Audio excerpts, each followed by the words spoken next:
गांव के बारे में बात करने की बात आती है तो मेरा तो सुबह से ही आज मैं इतना प्रफुल्लित हूँ कि मुझे संजोग मिल रहा है कि मैं अपनी अपनी जो गांव के प्रति मेरी जो रुझान है, मेरा जो प्यार है, लगाव है, उसको मैं आप लोग के साथ में शेयर कर रहा हूँ। मैं वास्तव के अंदर में मैं क्या करना चाहिए या क्या नहीं करना चाहिए, मैं ये नहीं कहता हूँ। मैं ये कहना चाहता हूँ कि मेरा भी बचपन जो है छोटे 3-4 साल तक की उम्र तक का राजलदसर में बीता मेरा। उसके बाद में हम लोग सब कलकत्ते आ गए। कलकत्ते के आने के बाद भी पिताजी से, बाबूसा से, मासा से गांव के बारे में इतनी बातें सुनते रहते थे कि एक गांव के प्रति एक कमजोरी मेरी एक कोने में हमेशा रही। फिर जब मैं बड़ा हुआ तो मैंने सोचा कि कर्म क्षेत्र भले ही कलकत्ता हो, लेकिन मेरी जो धर्म और मातृभूमि जो है राजलदेसर, उसके लिए मुझे कुछ करते रहना चाहिए। तो मेरे से आगे की जो एक पीढ़ी थी, उस पीढ़ी में, उस जमाने के अंदर में गांव का हर आदमी गांव के कल्याणकारी काम के अंदर में तन और मन से जुड़ा रहता था, जिसके पीछे कल्याण ही एक ऑब्जेक्ट रहता था। जबकि उस समय धन का बहुत अभाव था, फिर भी उस समय हर कल्याणकारी योजनाएं सफल हुई। और आज एक ऐसा टाइम आ गया जहां पर वो जो शुरू की हुई जो कल्याणकारी संस्थाएं थी वो है, लेकिन उसको देखने वाला या उसको चलाने वाला कोई नहीं है। धन देने वाले हैं लेकिन उसको संभालने वाला कोई नहीं है।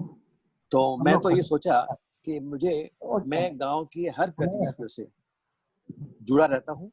और सच पूछो तो मैं दुनिया के हर कोने में घूम के आया हूँ, लेकिन जो राजलदेसर के अपने बाखड़ के अंदर में, मैं सॉरी मारवाड़ी बोलूं तो ज्यादा रहेगा, क्या राजलदेसर का महीने अपने बाखड़ का महीने ढोलियो घालकर बिपर बैठनो और तिप्पड़ पर चांदनी रात का महीना, चांदनी रात में चांदना नियारनो, में जो को आनंद है वो दुनिया की कोई भी जगह का मैंने आज तक मैंने वो आनंद नसीब को नहीं हो। तो आप यूं समझ सको कि राजस्थान है, राजस्थान का महीना राजलदेसर का महीना जो की पोजीशन है, मैं भी के बावजूद भी हमारे पूरे परिवार ने हर 2 साल के अंतर में हमारे पूरे कुटुंब के पूरे लोगों को ले जा करके गांव के अंदर में 10 से 15 दिन रहने का हर प्रोग्राम बनाता हूँ। मेरे बड़े भाई साहब है प्रकाश जी कुंडलिया बंबई से, तो वो भी जब भी मौका लगता है वो कहते हैं कि प्रदीप तुम जाओगे तो मैं भी जाऊंगा। तो मैं आपको एक कहानी बताना चाहता हूँ कि 2 साल पहले हमारे सारे बच्चे, हम लोगों के बच्चे और बच्चे नई जनरेशन के सबके सब गए वहां पर।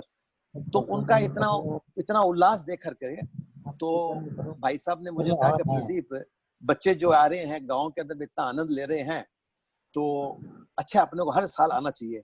मैंने कहा भाई जी बात तो ठीक है, लेकिन ये जो नई जनरेशन है वो कुछ साल बादों में ये कहेगी भाई बाथरूम तो एक ही है, इंडियन बाथरूम है, पानी गर्म नहीं है, हाइजीनिक नहीं है, no this is not good, this is not bad. अगर ये अपने को चाहते हैं तो अपने गांव के अंदर में और बाथरूम बना दें और सारी सुविधाएं दे दें। तो हम लोगों ने सोच करके सारी सुविधाएं की है। और अभी ऐसा है कि चलते ही मैं पिछले साल की बात बताता हूँ, मैं पिछले साल हर महीने मैं गांव गया, चाहे 1 दिन के लिए गया चाहे 2 दिन के लिए गया, हर साल गया। और जाने के बाद में मेरा कलकत्ते आने का दिल नहीं करता था, आता था वो अलग बात है। और वहां के गांव के अंदर में भी गांव के खेत के अंदर में बैठ करके वहां के देसी खिचड़ा और वो खाना, मैं सोचता हूँ कि ये भाग्य अपने को कहाँ मिलेगा।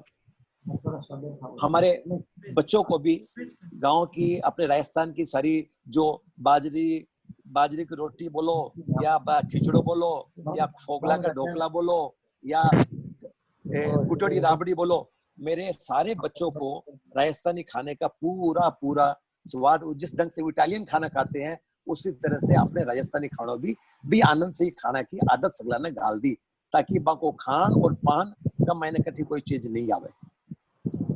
मेरा बच्चा लोग भी सब गांव से जुड़ा है और गांव से जुड़ा का मैं नहीं रहे है।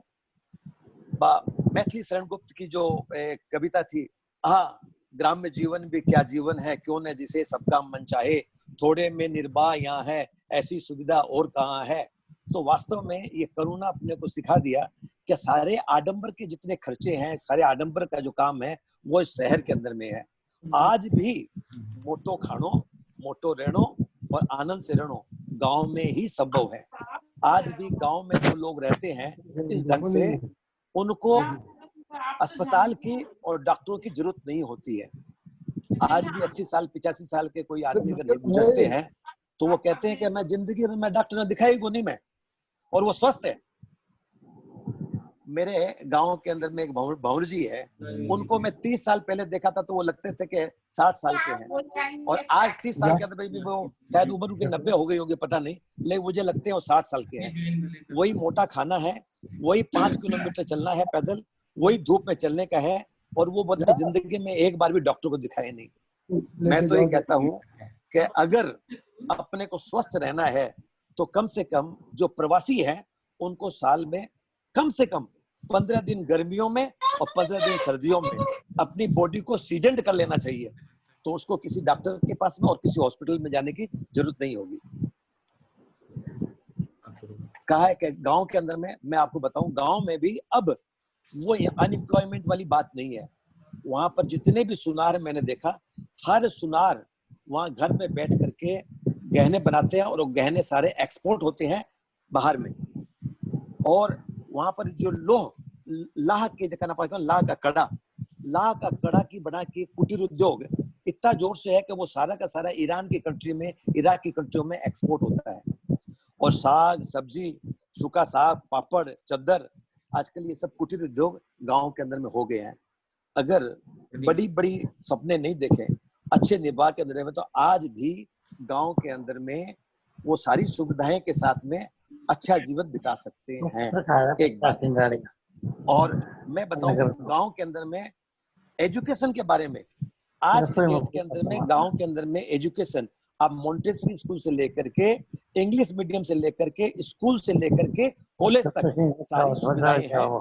हाँ, एक चीज है, चिकित्सा के मामले में अपने गांव में अभी भी कमजोरी है, कारण वहां पर हॉस्पिटल या नर्सिंग होम बनाने वाले तो लोग हैं, लेकिन उसको चलाने वाले, देखने वाले डॉक्टरों का अभाव है। हम प्रवासियों को अगर अपनी जिम्मेवारी समझते हैं तो अपने अपने गांवों के अंदर में अपने को चिकित्सा के क्षेत्र में कुछ काम करना चाहिए, ताकि चिकित्सा के क्षेत्र में जो गांव पिछड़ा हुआ है वहां पर अपना योगदान मिलने के बाद में वहां पर कुछ काम हो सके। मैं गांव की संस्थाओं के साथ में, हर किसी संस्थाओं के साथ में मैं अपने आप को जुड़ा हुआ हूँ, उसमें सहयोग के अंदर में मैं अपने आप को भाग्यशाली समझता हूँ। मेरे लिए गांव का कोई भी आदमी या नागरिक वो किसी जात पात से संबंधित नहीं है। मेरे लिए वो मेरे गांव का राजलदेसर का है, यही मेरे लिए सर्वोपरि है।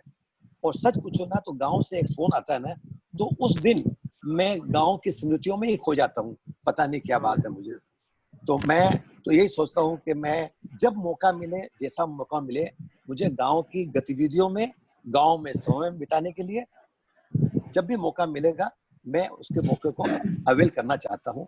मैं आप सबको भी कहूंगा, मैं हर गांव वालों को कहूंगा, चाहे राजलदेसर को, किसी को, कि आप साल में कम से कम 1 महीना गांव में रहिए।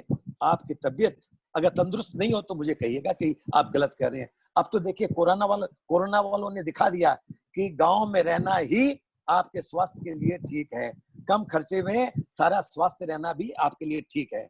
तो आज के आलोक जी ने जो ये काम दिया है, आज का ये प्रोग्राम हुआ है, इसे ये सीख लेनी चाहिए कि हम सभी प्रवासियों को अपना कम से कम समय, 1 महीना समय अपने को वहां बिताना चाहिए। धन्यवाद आलोक जी, आपने जो मुझे मौका दिया। और मैं क्या बोलूं, गांव के बारे में और भी बोलूं तो शायद और टाइम निकल जाए, लेकिन इतना ही काफी है। थैंक यू, आप सभी का धन्यवाद, आप सभी को धन्यवाद।